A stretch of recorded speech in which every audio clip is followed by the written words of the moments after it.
is it brings together two aspects that I think really joining us from New York. David Leventhal, who's the program director and founding teacher for Dance4PD. He leads classes for people with Parkinson's disease around the world and trains many other teachers to teach Dance4PD approach. In addition to his artistry as a dancer, a teacher, and an innovator, his generosity in sharing his knowledge is very inspiring. So we have David with us here today. It's great to be with you all. Great, now we have you on sound. Thank you.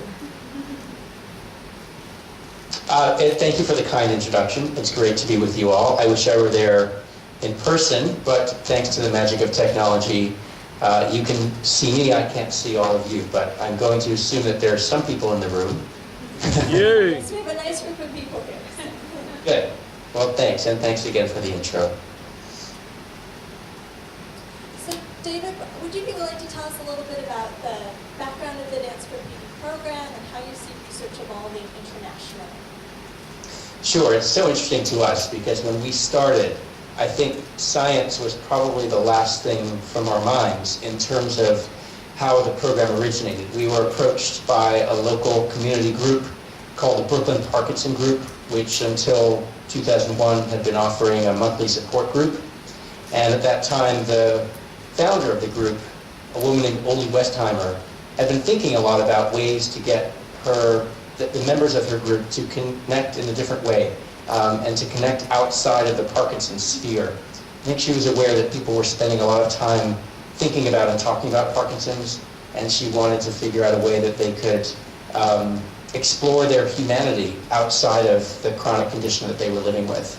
And Oli has a dance background, and she started thinking about not just the social elements of a dance class, which of course are recognizable to anyone who's been in any kind of movement class, but also the sort of physical and strategic elements of that class. What do dancers do to practice, learn, and execute conscious, controlled movement that in many cases is quite complicated?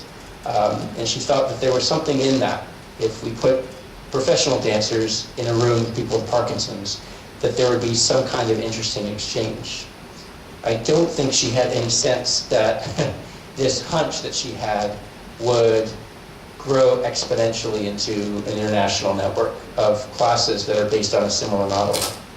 But the reason I mention this is that in the early days, Oli really didn't want us to read the scientific papers on Parkinson. She didn't want us to approach the class as therapists, as clinicians, because we were John Higginbotham and I, who started the class, and Misty Owens, who came on shortly after, were all trained dancers and professional dancers and teachers who had specific strengths in different areas of dance, but very little knowledge about the scientific workings of the brain, very little knowledge about sort of physical therapy or anything related to what people with Parkinson's had been accustomed to in their therapeutic experience. So we treated it very much as a dance class, as an artistic experience, as a way for people to approach movement with the mind of a dancer.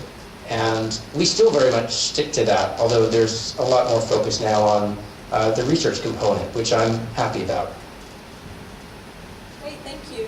And how have you seen the research develop from your program and what has been done in New York to other international programs? Sure. Well, I don't know if we did the first research, but I will say that we started doing a very informal research and evaluation project around 2006, and Oli Westheimer was very interested in getting some of the feedback from the participants and filtering that feedback through a quality of life filter, so figuring out what elements of the class impacted participants' quality of life. So we started in that area, and I think she really was just interested in how this kind of artistic experience was influential in how people felt about themselves. And that is a degree of science, as I know you'll hear from Sarah Houston very shortly. That's a very important element of this program. We really need to figure out a way to let the research meet the dance and not change the dance to adapt to the research. That's important because, as Gertrude Stein said, we need to understand football in a football way. We need to understand dance in a dance way. So dance is not a science, it's an art form. But as with many art forms, there's a lot of neuroscience embedded in dance practice, the process of learning dance, the process of executing dance. And so there's a lot, I think, that scientists can learn from what goes on in the dance class, but only if the process of learning dance and the art form itself stay pure in a way.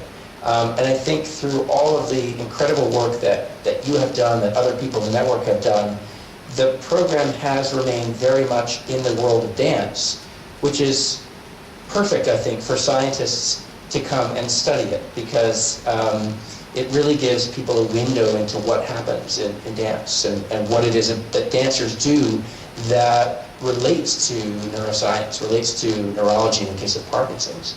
So we started with quality of life, and I think that's a huge area of interest, because Parkinson's is a quality of life disorder. It's not just a movement disorder. And the way that it impacts people at all areas, in all areas of their life, at all levels of their life, their relationships, their expressive abilities, their emotions. Think about what it would feel like for you to not be able to move and do things in the way that you once were able to do. And to feel a certain way in social situations. I mean, there's a lot of sort of that awkwardness and stigmatization, I think, that people feel. So quality of life is a huge issue. But of course, we also are responsible as dancers, as teachers, as advocates for this program, to translate what we do to the medical professions. Because we know that in the long run, they are our best advocates in many ways. They have the closest contact with patients. Their referrals have a lot of strength and power. And so if we can create language that neurologists and other medical professionals will understand, then we've crossed a bridge that I think is very important to the sustained importance of artistic interventions for folks with Parkinson's and a whole range of other conditions, as well as everyone living without a chronic condition. So in recent years, I think there's been a bit more focus on what I would call basic science, in terms of looking at how does the class impact functional mobility? How does the class or this program impact brain activity? So there's a whole set of research, the center, which at the moment is at York University in Toronto, that is looking at fMRI images of Dance for Parkinson's students learning dance material, and what happens over the course of 12 weeks in their brains that allows them to learn this material, in spite of some pretty significant motor challenges. So brain scan, the focus on brain scans, a focus on sort of motor aspects based on UPDRS, which is the Unified Parkinson's Disease Rating Scale, which is sort of the standard test that a neurologist would use in the office, and using that as a basis for investigating what happens in the class.